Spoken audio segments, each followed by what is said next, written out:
Dari Naufan Zam kita bergeser ke Farah Manhila. Farah Manhila, bagaimana perkembangan terbaru dari tempat Anda? Ya, Andromeda dan juga pemirsa, tadi memang Anda sebelumnya sempat menyaksikan bahwa di wilayah Kecamatan Candipuro ini diguyur hujan yang cukup deras selama kurang lebih 1 jam lebih. Dan berdasarkan pantauan dari PVMBG hingga pukul 12 siang tadi, pemirsa, ini sudah tercatat ada 36 gempa letusan atau erupsi dengan amplitudo 8 hingga 32 mm. Kemudian 4 kali gempa guguran, 4 kali gempa hembusan yang terjadi pada dengan durasi 40 sampai 68 detik. Tadi jembatan Perak juga sempat ditutup sementara ketika hujan turun ditambah dengan letusan sekunder yang terjadi. Dan sekarang saat ini saya sudah berada di posko di wilayah kantor Kecamatan Candipuro yang mana memang pada saat ini tidak terlihat adanya pengungsi.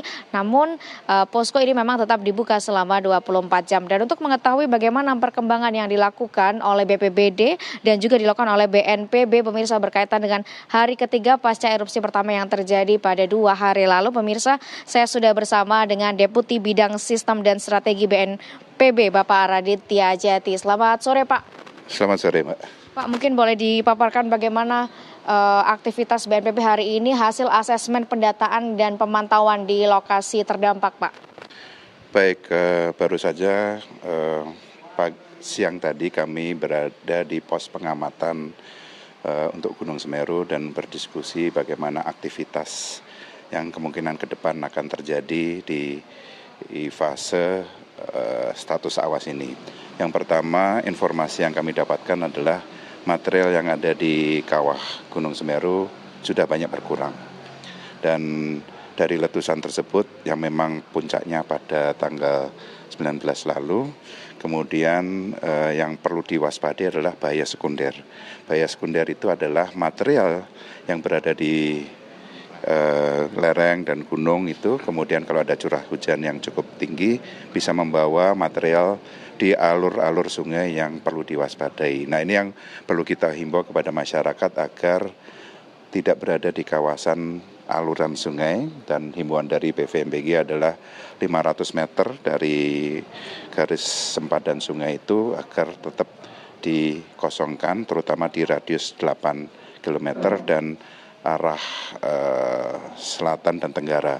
Namun tidak memungkinkan juga arus-arus aliran sungai yang dari puncak itu juga perlu diwaspadai. Jadi yang kami dapatkan informasi seperti itu. Kemudian yang tadi kami pantau sampai setelah meninjauan dari pos pengamat tersebut, kami akan meninjau lokasi yang terdampak.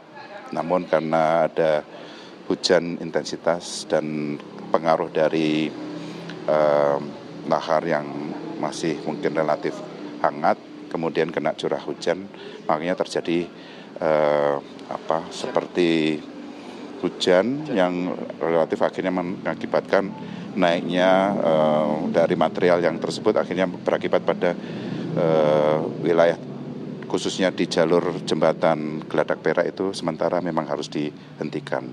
Tidak bisa secara visible kendaraan lewat. Tadi kami terima kasih sama kawan-kawan yang di daerah, khususnya dari kepolisian, dinas perhubungan,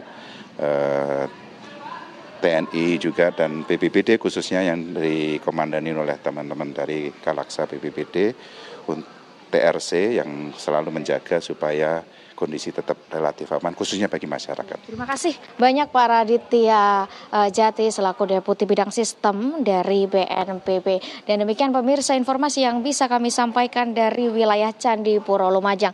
Saya kembalikan ke rekan-rekan di studio. Farah Manhila dan juga Naufan Zam dari Lumajang, Jawa Timur. Terima kasih.